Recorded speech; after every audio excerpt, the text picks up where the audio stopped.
데살로니가전서 4장 3절에서 8절까지의 말씀입니다. 하나님의 뜻은 이것이니 너희의 거룩함이라 곧 음란을 버리고 각각 거룩함과 존귀함으로 자기의 안에 취할 줄을 알고 하나님을 모르는 이방인과 같이 세욕을 좇지 말고 이 일의 분수를 넘어서 형제를 해하지 말라.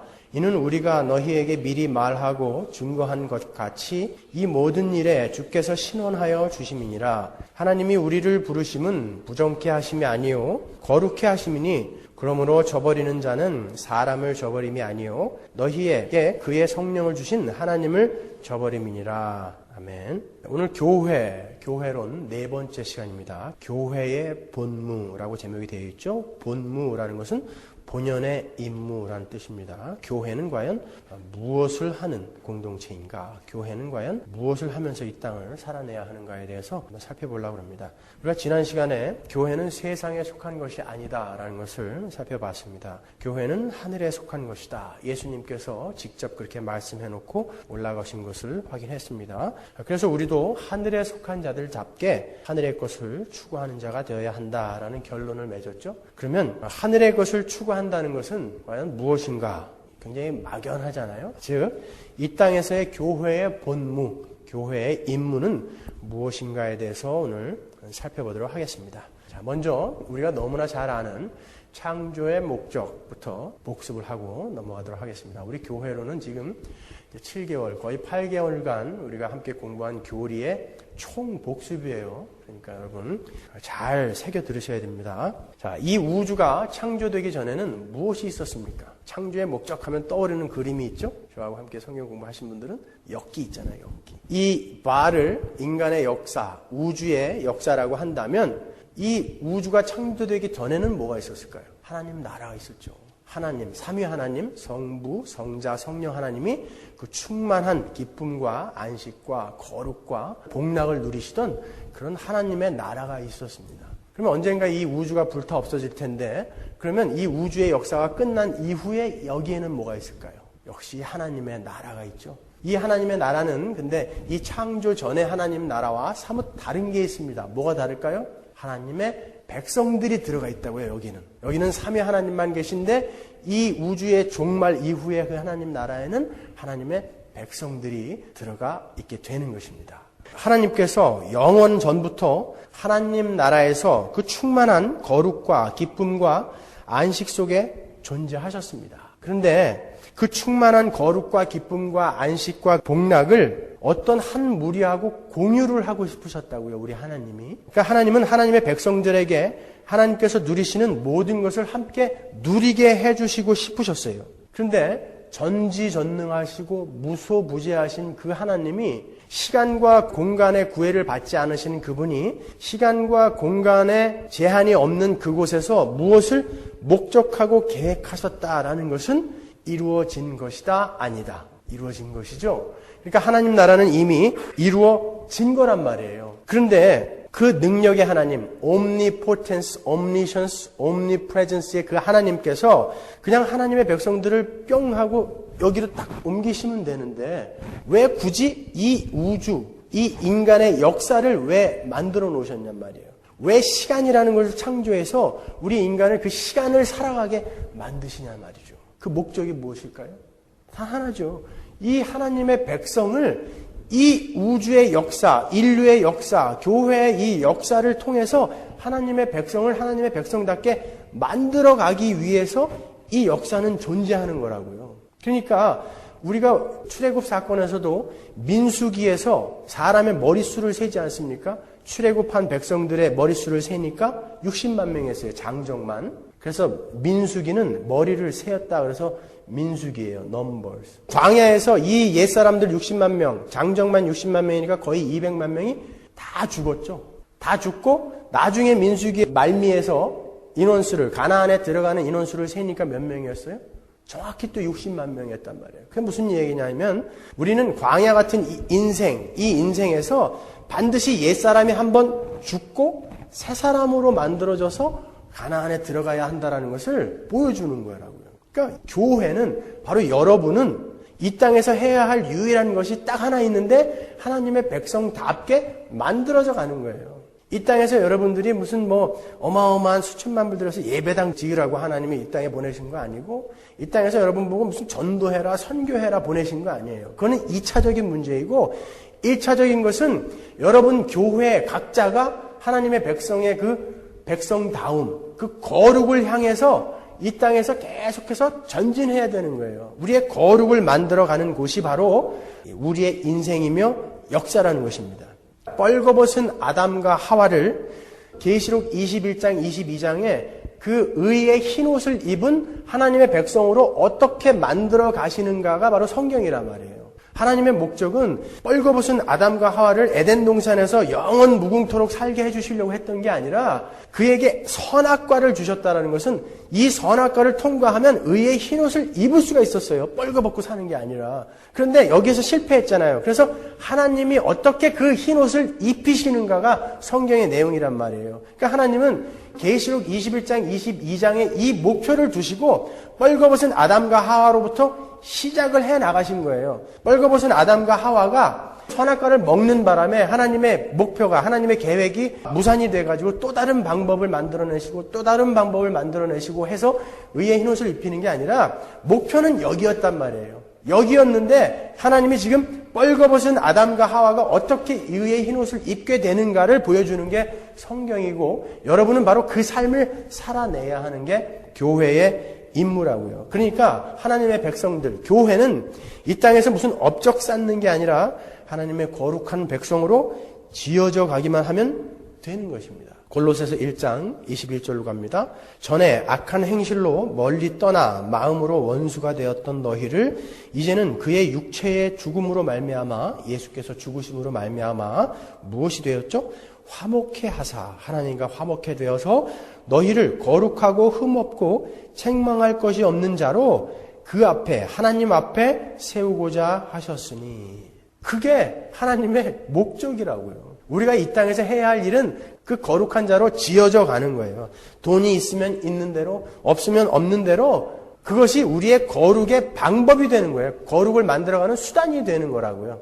자, 하나님의 교회를 향하신 목적은 우리 교회를 거룩하고 흠이 없고 책망할 것이 없는 자로 하나님 앞에 세우는 것입니다. 왜요? 우리는 그 하나님이 살고 계신 천국에서 살 자들이기 때문에 그 하나님과 똑같은 속성이 있는 자로 변화되어야 되기 때문에 그래요. 마태복음 5장 48절에 보면 그러므로 하늘에 계신 너희 아버지의 온전하심과 같이 너희도 온전하라 그러죠. 우리는 그런 온전한 거룩이 없으면 하늘나라에 못 살기 때문에 우리는 그 거룩한 자로 이 땅에서 지어져 가는 거예요. 물론 완전한 성화가 이루어지진 않죠. 그러나 우리는 달려가야 되는 거예요. 왜요? 성경이 그렇게 우리에게 요구하고 있고 명령하고 있기 때문에 그렇습니다. 여러분, 조나단 에드워드처럼 살 수는 없을까라는 책을 제가 벌써 한 4, 5년 전에 읽었어요. 그 조나단 에드워드라는 분은 굉장한 분이에요. 미국의 영적 대각성 운동의 최고 선봉장이자 많은 그 하나님의 종들에게 영향을 미치신 분이죠. 오죽하면 마틴 로이드 존스 목사님이 존 켈빈이 에베레스트라면 조나단 에드워드는 히말라야다 이렇게까지 이야기했을 정도로 어마어마한 분이세요. 그분의 책이 굉장히 어려워요. 어렵긴 하지만 한 번씩 여러분 꼭 읽어보시기 바랍니다. 제가 우리 청년 몇 명에게나 사다 줬는데 거기에 보면은요, 그 조나단 에드워드 목사님은 그렇게 경건하고 그렇게 실력 있는 분이었는데 뭘 했는지 아세요? 매일같이 이 노트에다가 자기가 그리스도인으로서 해야 할 일, 하지 말아야 할 일, 금해야 할 일을 정확히 적었대요. 목록을. 그리고 아침마다 읽으셨다는 거예요. 그리고 저녁마다 확인하셨대요. 그리고 일주일마다 다시 점검하시고, 한 달마다 다시 점검하시고, 1년마다 다시 점검하시고, 그렇게 해갖고 계속해서 자기가 실패했으면 그 원인을 분석하고 해가지고 계속해서 자기에게 쳐나가야 될 것들은 잘라나갔다라는 거예요. 근데 우리가 뭐라고 하나님이 다 하실 텐데 우리는 늘 실패할 거야 이러고 있냐 말이에요. 노력해야 된다니까요. 우리는 데이빗 브레이너드나 마이틴 로이드 존스 목사님도 조나단 에드워드 목사님에게 그걸 배워가지고 매일매일 목록을 확인하셨대요. 하나님의 주권이라는 것은 그러한 생각이 드는 것조차도 하나님이 허락하시지 않으면 안 된다라는 것이지, 하나님이 어차피 우리를 거룩하게 만들어내실 거야, 우리는 아무것도 안 해도 괜찮아는 아니란 말이에요. 우리는 피가 나도록 싸워야 된다잖아요. 너희가 아직 피 나도록 싸우지는 않지 않았느냐라고 이야기하는 것처럼 우리는 계속해서 노력해야 된다는 거예요. 달려가야 된다는 거예요. 어디로요? 거룩으로요.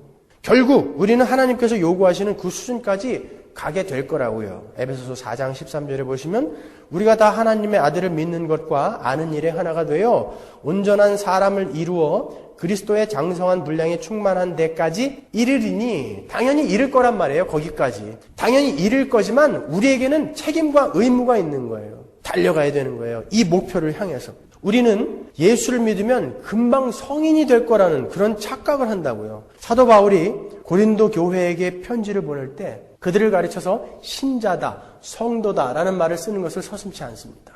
전편에 걸쳐서 고린도 교회야 너희는 신자며 성도다, 너희는 교회다라고 이야기한다고요. 근데 고린도 교회의 문제점이 뭐였죠? 교회의 문제점이에요. 근친상간을 하고 있었고 파벌을 만들어서 싸우고 있었고 우상을 섬기고 있었어요. 은사 문제로 아주 복잡했다고요. 거기에다 대놓고 신자다, 성도다 한다고요. 마음의 위로가 되시죠? 이 이야기는요, 자라야 되는 단계가 있다라는 거예요, 우리에게는요. 그러니까 노력해야 된다는 것이죠. 하나님은 무슨 업적을 쌓는 것에 대해서 책망하신 적은 없어요, 성경에서. 그러나 우리가 하나님의 자녀다움을 소홀히 할 때 그리스도인으로서의 성품이나 인격에 미달될 때는 늘 경고하셨다고요. 히브리서에서도 이러한 이야기가 있습니다. 히브리서 5장 12절로 가시면 시간으로 보면 여러분은 이미 교사가 되었어야 할 터인데 하나님의 말씀의 초보적 원리를 남들에게서 배워야 할 처지에 다시금 놓여 있습니다. 무슨 이야기냐면 너희들은 예수 믿은 지 그렇게 오래됐는데 그러면 이제 선생이 되어 있어야 될 텐데 어떻게 아직도 학생이냐? 그러는 거예요. 예수 믿은 횟수 가지고 자랑하지 말라는 거예요. 그것과 신앙인의 그 신앙은 아무 상관이 없는 거예요. 너희가 참 신앙인으로 자라있는가 그걸 보라는 것이죠. 여러분은 단단한 음식물이 아니라 젖을 필요로 하는 사람이 되었습니다. 아직까지도 젖 먹어야 된다는 거예요. 젖을 먹고 사는 사람은 누구나 다 어린 아기이므로 옳은 가르침에 익숙하지 못합니다. 그들은 옳게 가르치면 교회를 나간다니까요. 그러니까 아무리 신앙생활 오래 한 사람들이 예배당에 앉아 있어도 복음이 뭔지를 못 알아듣는 거예요. 자기들에게 좋은 말 안 해주면 다 나가버리는 거예요. 여러분, 우리에게는 고난이 필요합니다. 얘기하면 야, 교회가 여기 한 군데뿐이냐? 딴 데 좋은 얘기 많이 해주는데 뭐하러 여기 있냐? 젖먹이란 말이에요, 그분들은요. 횟수가 문제가 아닙니다. 어떤 사람이 되어 있느냐가 중요한 것이죠. 그런데 많은 사람들이요, 교회가 이 땅에서 무언가 큰 업적을 이루어서 하나님의 일을 도와야 되는 것으로 착각한다고요. 그리고 우리가 하나님의 일을 해서 하나님의 점수를 따야 된다고 생각한다니까요. 뭐 꿈들은 크죠. 아프리카를 내게 주십시오. 중국을 내게 주십시오. 주면 어떻게 할 건데요? 준비되어 있으세요, 여러분? 그거 주시면 어떻게 할 거예요? 가서 뭘 가르치실 건데요? 중국 주시면 뭐 가르치실 거예요? 목표 세우고 기도했더니 돈이 착착착착 들어오더라. 그거 가르치실 거예요? 그 예수님이에요? 그 하나님이냐고요? 예수를 아셔야죠, 먼저. 그러면 목표 세우고 기도 응답 안 된 사람은 다 참된 그리스도인 아닌가요? 심지어 우리 구원도 우리가 뭔가를 해서 하나님께 점수를 얻어야 가능한 것이냐 그렇게 오해하는 사람들이 있습니다. 우리는 그들을 이단이다라고 이야기합니다. 구원이 전적인 하나님의 은혜라는 건요, 기독교의 핵심이에요. 그 핵심을 손상시키는 그러한 교리는 절대 용납이 안 되는 것입니다. 그들은 이단입니다. 마태복음 7장 13절로 가겠습니다. 좁은 문으로 들어가라. 멸망으로 인도하는 문은 크고 그 길이 넓어 그리로 들어가는 자가 많고 생명으로 인도하는 문은 좁고 길이 협착하여 찾는 이가 적음이니라. 거짓 선지자들을 삼가라. 양의 옷을 입고 너희에게 나오나 속에는 노략질하는 일이라. 그럽니다. 거짓 선지자들 이야기를 하죠. 그 앞에는 뭐예요? 좁은 문으로 들어가라. 거짓 선지자들은 무엇을 이야기한다는 거예요? 생명과 관계없는 넓은 문을 제시한다는 거예요. 그러면 이 구절만 보면 우리가 좁은 문으로 들어가기를 노력해야 되는 것처럼 우리가 오해할 수 있죠. 누가복음 13장 23절로 갑니다. 혹이 여짜오되 주여 구원을 얻는 자가 적으니까 저희에게 이르시되 좁은 문으로 들어가기를 힘쓰라. 내가 너희에게 이르노니 들어가기를 구하여도 못하는 자가 많으니라. 들어가라고 해놓고 들어가기를 힘써도 들어가기를 노력해도 못 들어가는 자들이 있다는 거예요. 그럼 뭐예요? 약 올리시는 거예요? 뭐예요 이게? 좁은 문이 뭐예요 도대체? 이 땅에서 열심히 우리가 뭔가 업적을 이뤄내는 노력하는 결단하는 그런 것들인가요? 요한복음 10장 7절로 갑니다. 그러므로 예수께서 다시 이르시되 내가 진실로 진실로 너희에게 이르노니 나는 양의 문이라. 그 좁은 문이 누구예요? 예수님이라 말이에요. 예수님. 나보다 먼저 온 자는 다 절도요 강도니 양들이 듣지 아니하였느니라. 내가 문이니 누구든지 나로 말미암아 들어가면 구원을 얻고 또는 들어가며 나오며 꼴을 얻으리라. 도적이 오는 것은 도적질하고 죽이고 멸망시키려는 것뿐이요 내가 온 것은 양으로 생명을 얻게 하고 더 풍성히 얻게 하려는 것이라. 오직 그 예수, 기복이라든지 신비라든지 이런 걸 가지고 기독교를 설명하는 자들은 다 도둑놈들이라는 거예요. 일이라는 거예요. 죽이고 멸망시키려고 온 자들이라는 거예요. 오직 예수만 전하라는 거예요. 예수만. 그래서 제가 매 주일마다 예수만 이야기하는 거예요. 어떤 분들은 뭐 맨날 한 얘기 또 하고 한 얘기 또 하고 예수 얘기만 하냐? 딴 얘기 좀 해주지. 근데 죽을 때까지 저는 예수 이야기밖에 할 수가 없어요. 여러분 찬송가는 잘 부르시잖아요. 평생에 듣던 말씀, 평생 동안 듣던 말씀 또 해주시오.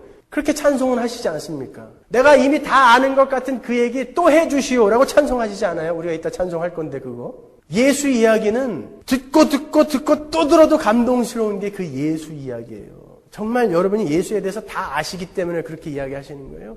어떤 한국의 유명한 목사는 여러분 예수에 대해서는 이미 다 아시지 않습니까? 뭘 그걸 교회까지 와서 들으시려고 그럽니까? 여기서는 제가 다른 좋은 이야기 해드릴게요. 어떻게 하면 이 땅을 도덕적으로 윤리적으로 선행을 해가면서 잘 살 수 있는가? 이런 얘기를 교회에서 해줘야 되냔 말이에요. 아니요. 예수에 대해서만 이야기하는 거예요. 예수에 대해서만. 우리가 들어가야 할 좁은 문은 바로 예수 그리스도인 것입니다. 그 좁은 문은 노력해서 열심히 업적을 쌓아서 들어갈 수 있는 문이 아니라고요. 그것은 우리가 힘써 노력하고 요구할 수 있는 것이 아니라 예수께서 전적인 은혜로 우리에게 선물해 주시는 것입니다. 에베소서 2장 8절에 너희가 그 은혜를 인하여 믿음으로 말미암아 구원을 얻었나니 이것이 너희에게서 난 것이 아니요 하나님의 선물이라.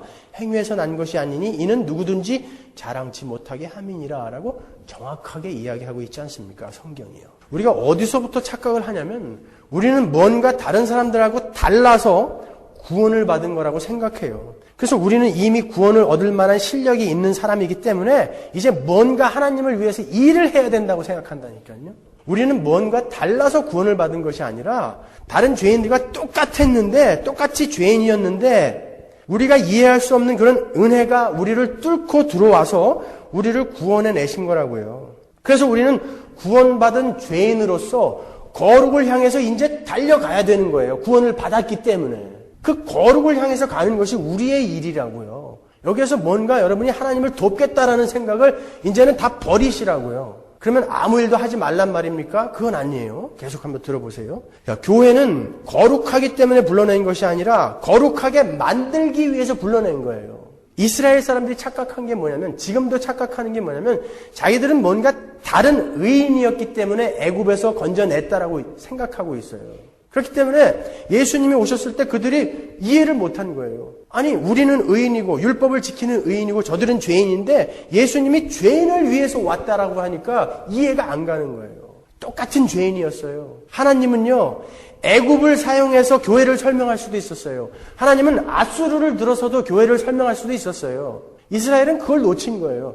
이스라엘이 뭐가 잘났기 때문이 아니라 신명기에 나오는 것처럼 수요가 적은 연고로. 그 말이 무슨 뜻입니까? 아무 근거가 없다는 거예요. 똑같은 죄인들이었다고요. 그런데도 불구하고 하나님이 은혜로 누구를 건져내서 교회로 삼아주셨다는 게 복음이란 말이에요.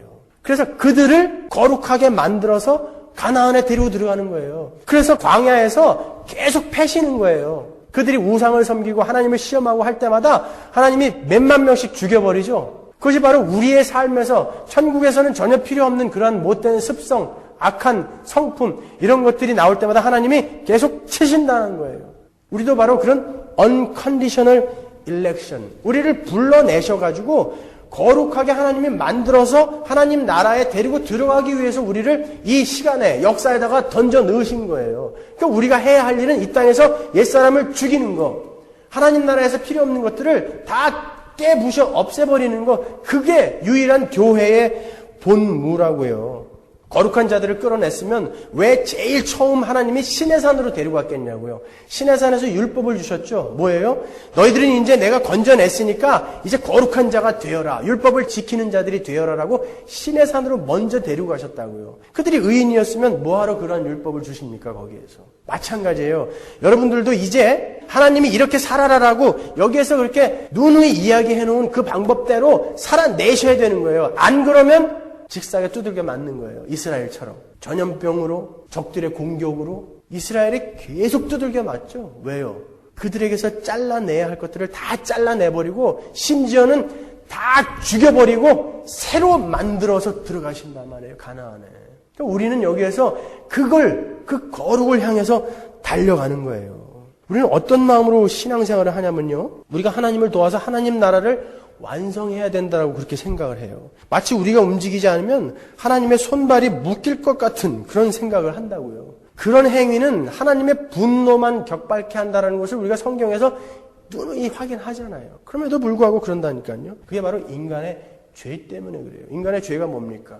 아무리 하나님이라 해도 내가 그분이 그냥 거저주는 거는 내가 받을 수 없다라는 거예요. 뭔가 나도 돕고 싶다는 거예요. 그게 바로 원죄 아닙니까? 원죄. 첫 시간에 살펴본 우리 베드로의 이야기를 한번 보시라고요. 베드로가 뭐라고 그럽니까? 그는 오직 예수 그리스도의 죽음으로만 우리가 구원될 수 있다는 것을 몰랐어요. 그러니까 예수님이 가시는 길을 막아섰다고요. 자기들이 뭔가 할 일이 있다라고 믿었다고요. 그러니까 예수님이 베드로를 향해 뭐라고 합니까? 사탄아, 내 뒤로 물러가라 그래요. 그리고는 곧 뭐라고 이야기하세요? 마태복음 16장 27절에 인자가 아버지의 영광으로 그 천사들과 함께 오리니 그때에 각 사람의 행한 대로 갚으리라 그러죠. 그러면 베드로 네가 한 행위는 지금 그거는 꽝이다라는 거 아니에요. 베드로한테 사탄아 물러가라 그래놓고 내가 다시 올 때에 각 사람이 행한 대로 갚으리라 그러잖아요. 그럼 베드로가 행한 그 행위는 아니라는 거예요. 그러면 우리는 뭘 해야 되는 겁니까? 그렇게 물어보셔야죠. 그 전에 24절에서 예수님이 이야기하신다고요. 나를 따라오려거든 자기를 부인하고 자기 십자가를 지고 나를 쫓으라 그래요. 뭘 하라는 게 아니라 이러한 사람으로 변해라는 거예요. 예수님이 그렇게 사신 것처럼 너희들도 남을 나보다 낮게 여기고 자기가 원하는 것이 아니라 하나님이 원하시는 그 삶을 살아내겠다고 하는 자기를 부인하는 그 삶, 그리고 오직 예수로만 살겠다라는 그 자기 부인과 십자가의 그 삶, 그 삶을 살아내는 사람이 되라는 거예요. 그러니까 신앙생활이라는 것은 doing의 문제가 아니라 being의 문제란 말이에요. 우리가 뭘 하는 게 아니라 우리가 어떤 사람으로 되어가느냐가 문제라는 말이에요. 나를 위해서 뭘 하겠다고 나를 위한답시고 십자가를 가로막고 서는 그런 행위하지 말라는 거예요. 하나님의 백성, 그 교회의 목표요 책임이요 본질은 바로 성품과 인격에 관한 것이지 행위에 있는 것이 아니라는 것입니다. 그래서 자꾸 우리는요, 유대인 나쁜 놈들, 내가 그때 있었다면 십자가를 막아쓰고 예수님 못 죽이게 했을 거야. 우리는 그렇게 간다니까요. 그게 누구예요? 베드로라니까요. 예수님이 베드로를 향해 뭐라고 그랬어요? 사탄아 그랬단 말이에요. 우리는 거룩을 이루어가는 것이지 이 땅에서 업적 쌓는 거 아닙니다, 여러분. 내가 평생 몇 명을 전도했고 가가지고 빵 공장 몇 개를 지었고 교회를 몇 개 개척했고.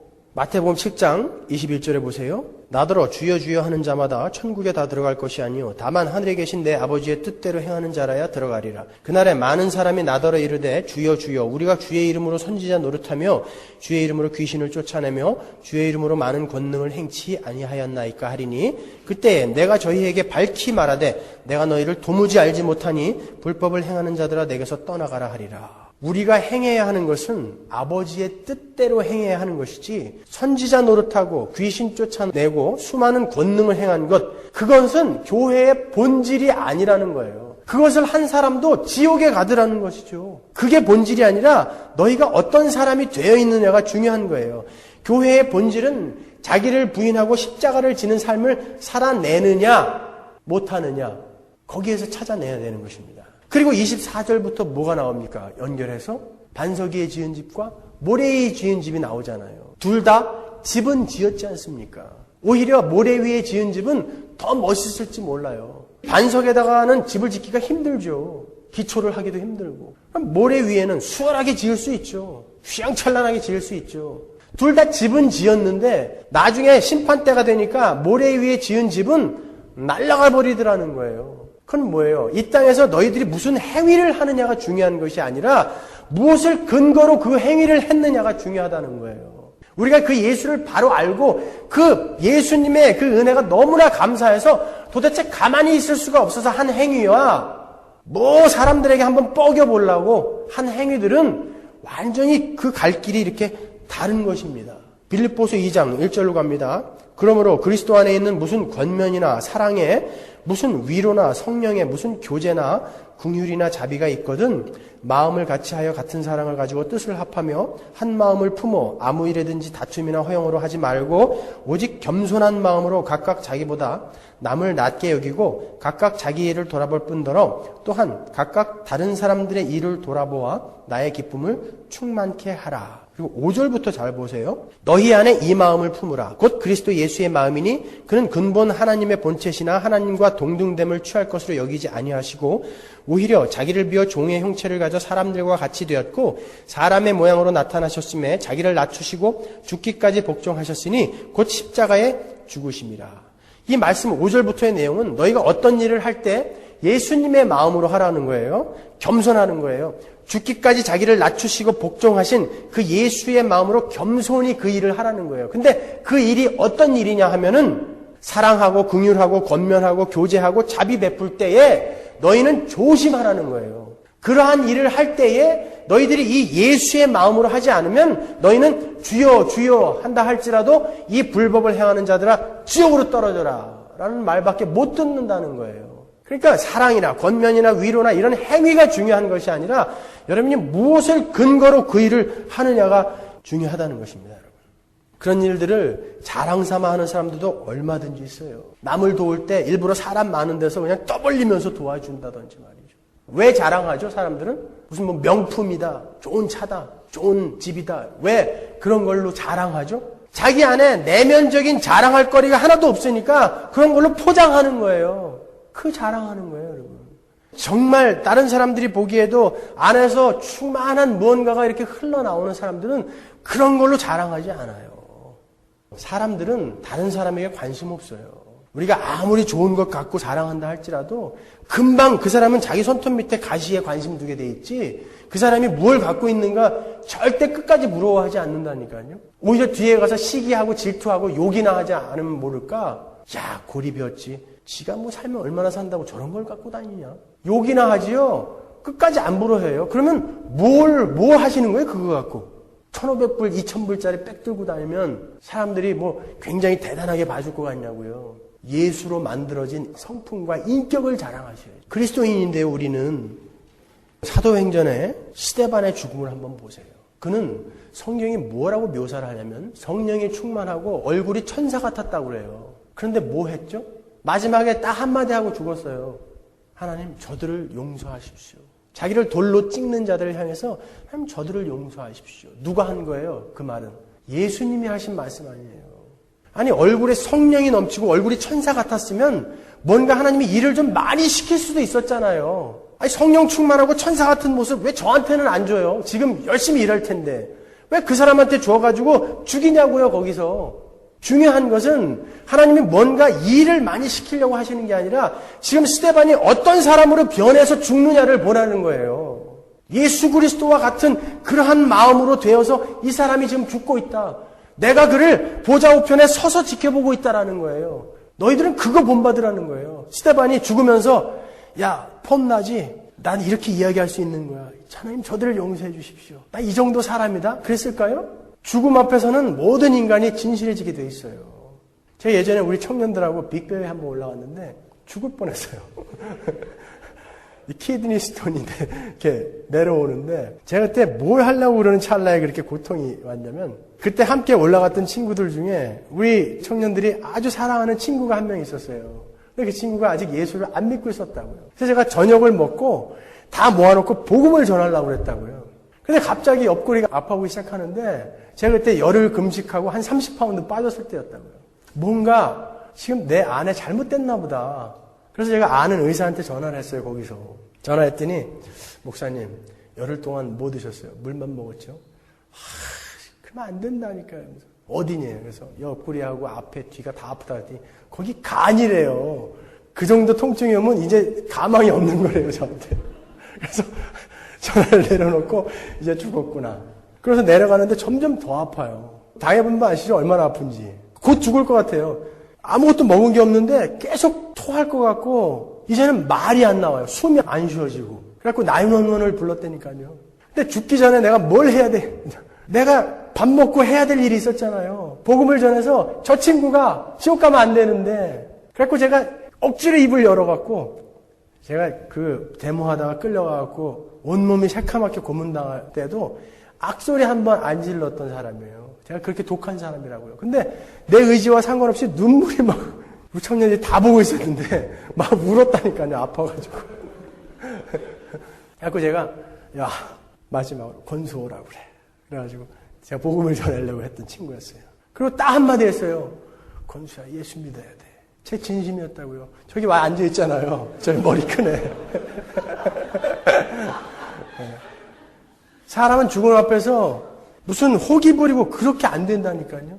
스데반이 그랬던 거예요. 그 죽음 앞에서 진심으로 하나님 저들을 용서해 주십시오 그런 거예요. 우리 보고 그 자리로 가라는 거예요. 성령 충만하고 천사 같은 모습으로 열심히 뭐 좀 해달라고 그러는 게 아니라 그 모습으로 변하면 된 거예요. 그러니까 예수님이 서서 그래 됐다 와라 데리고 가시는 거예요. 그것을 배우라는 것이지. 베드로 이야기도 마찬가지예요. 3,000명씩 뭐 회개시켰고 안진뱅이를 막 일으켰고 거기에다가 우리는 관심을 두어요. 베드로가 감옥에 갇혔더니 천사가 와서 감옥 문을 부수고 막 보내줘요. 아나니아와 삽비라를 말 한마디로 그냥 팍팍 죽여버려요. 근데 베드로는 마지막에 어떻게 됩니까?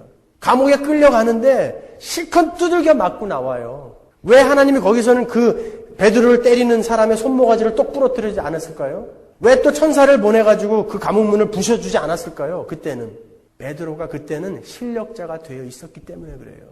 어떤 실력자요? 사도행전 5장 40절로 갑니다. 저희가 옳게 여겨 사도들을 불러들여 채찍질하며 예수의 이름으로 말하는 것을 금하고 놓으니 사도들은 그 이름을 위하여 능욕받는 일에 합당한 자로 여기심을 기뻐하면서 공회 앞을 떠나니라. 이렇게 예수님을 위해서 자기가 능욕받는 것을 오히려 기뻐하는, 예수님이 나를 이렇게까지 대우해 주시다니 그러면서 기뻐하는 실력자가 되니까 그때부터는 감옥도 안 열어주고 그때부터는 자기를 때리는 사람, 이런 사람들 손모가지도 안 부러지고 기적도 안 일어나는 거예요.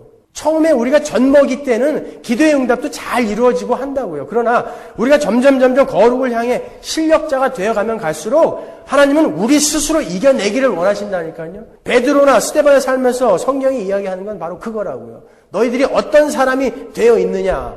사도 바울도 마찬가지죠. 죽은 유두고를 살렸다고요. 수많은 사람들이 그가 쓰던 손수건만 갖다 얹으면 병이 나았단 말이에요. 그런데 사도행전의 마지막에 뭐예요? 묶여갖고 로마로 끌려간다니까요. 그건 뭐예요 도대체? 하나님이 사도 바울에게 더 많은 일을 시키기 원했다면 감옥에도 안 가게 만들어주시고 돈도 좀 갖다 충분히 대주시고 그랬어야 시간을 좀 아껴서 열심히 복음만 전했을 거 아니에요. 사도 바울의 업적의 반 이상은요 다 사도 바울이 감옥에 있을 때 일어난 거예요. 누가 한 거예요 그러면? 하나님이 하신 거예요. 복음은 사도 바울이 감옥에 있을 때 전해졌다니까요. 예루살렘과 온 유대와 사마리아 땅끝까지 하나님이 가신 거예요. 그 길에 우리를 거기에 동참시켜주는 거예요. 불러주는 거예요. 그러니까 감사하게 하는 거죠. 어디다 자랑을 하냐고요. 교회 안에서 어떤 직분을 맡고 선교를 하고 구제를 하고 하나님이 거기에 나를 이렇게 불러주신 것, 그게 감사하니까 목숨 걸고 하는 거예요. 하나님이 시키신 거니까. 그걸 어떻게 확인해요? 성경에서 하나님이 이런 일 하라고 하셨으니까 예수를 확실히 아는 자들은 이제 목숨 걸고 가는 거예요. 어떤 자기의 작은 그런 문제들이 닥쳤을 때 타협하지 않고 끝까지 가는 게 바로 예수를 바로 아는 자들이 하는 교회의 일이라고요. 우리가 거룩한 자로 만들어져 가면서 그 길에서 선교도 하고 순교도 하고 구제도 하고 봉사도 하는 거예요. 내가 이렇게 일했는데 목사가 안 알아줘? 제가 알아주면 뭐가 달라져요, 여러분? 이렇게 교회의 본질, 교회의 본문은 기독교적인 열심을 갖고 주를 위한 일을 하고 업적을 남기는 것이 아니라 어떤 사람이 되어 있는가가 중요한 것입니다. 그런 사람에게서는 하나님의 뜻에 맞는 행위가 당연히 나오게 되어 있다는 거예요. 그게 야고보서 아닙니까? 여러분, 하나님은 우리가 목표이시지 우리를 이용해서 어떤 일을 하시고자 하는 게 하나님의 목적이 아니라고요. 요한복음 6장 28절로 갑니다. 저희가 묻되 우리가 어떻게 하여야 하나님의 일을 하오리이까? 예수께서 대답하여 가라사대 하나님의 보내신 자를 믿는 것이 하나님의 일이니라. 여러분 이런 구절은 안 보시나 봐요. 하나님의 일이 뭐라고 그래요? 예수를 믿는 것 이외에 니들이 할 건 아무것도 없다는 거예요. 일단 니들이 예수만 믿게 되면, 바른 예수를 알게만 되면, 예수를 바로 믿기만 하면 너희들이 하지 말라고 해도 당연히 니들 삶에서 일이 나온다는 거예요. 그러니까 우리가 뭘 먼저 해야 되냐 말이에요. 뭘 해서 하나님께 점수를 따려고 하는 게 교회의 본무, 교회의 임무, 교회의 책임이 아니라는 거예요. 여러분. 그러니까 예수를 공부하세요. 예수를 아세요. 하나님의 일이 뭐라고요? 하나님의 보내신 자를 믿는 것. 예수는 알지도 못하면서 선교다, 전도다, 봉사다, 뭐 여전도 해다, 남전도 해다, 그렇게 자기 자랑, 자기 드러내기 위해서 다니는 건 이 불법을 행하는 자들아라는 질책만 받을 뿐입니다. 하나님의 분노만 격발케 되는 거예요. 여러분 가나의 혼인잔치에서 항아리 6개가 있었는데 어떻게 돼 있었죠? 비어 있었죠. 그 항아리는 뭐에 쓰던 건지 아십니까? 유대인들이 항아리는 정결 예식 때 쓰던 거예요. 그들을 정결케 하는 물을 담아놓는 거였어요. 그런데 그 혼인잔치에 그 항아리가 뭐가 있었어요? 그 항아리에 비어 있었다고요. 그들은 율법을 지켰고 열심히 종교행위를 했던 자예요. 근데 왜 그렇게 항아리가 비어 있었다라는 상황을 거기에다가 보여주시는지 아시냐고요. 다 가짜였다라는 거예요. 빈 항아리 같은 행위들이었다라는 거예요. 거기에 예수 그리스도의 보혈을 상징하는 포도주가 꽉 차니까 잔치가 되더라는 거예요. 왜 우리가 기쁨이 없는 줄 아세요? 왜 우리가 이 땅에서도 이렇게 힘없이 나약하게 실패하며 살아가는 줄 아세요? 그 예수 그리스도의 보혈로 내가 꽉 채워지지 않았기 때문에 그래요. 겉만 번지르르한 그런 행위들은 7 귀신이 다시 들어올 수 있는 그런 자들이라니까요. 그러니까 예수를 공부하자는 거예요. 예수를. 행위를 하느냐 안 하느냐는 중요한 게 아니에요, 여러분. 바른 예수를 근거해서 내가 일을 하느냐, 그것이 중요한 거예요. 일하려고 하지 마시고 예수를 바로 아십시오. 우리가 가야 할 길은 거룩이지 이 땅에서 대단한 거 만들어내는 거 아니에요. 그건 다 타버릴 거예요. 다 타버릴 거예요. 예수 바로 믿으면 안전하면 못 배겨요. 그래서 선교하는 거예요. 예수 바로 믿으면요. 죽여? 그래 죽여. 아유 고맙다. 오늘 천국 간다 나. 순교하는 거예요. 억지로 해서 되는 거 아닙니다. 여러분. 기도하겠습니다.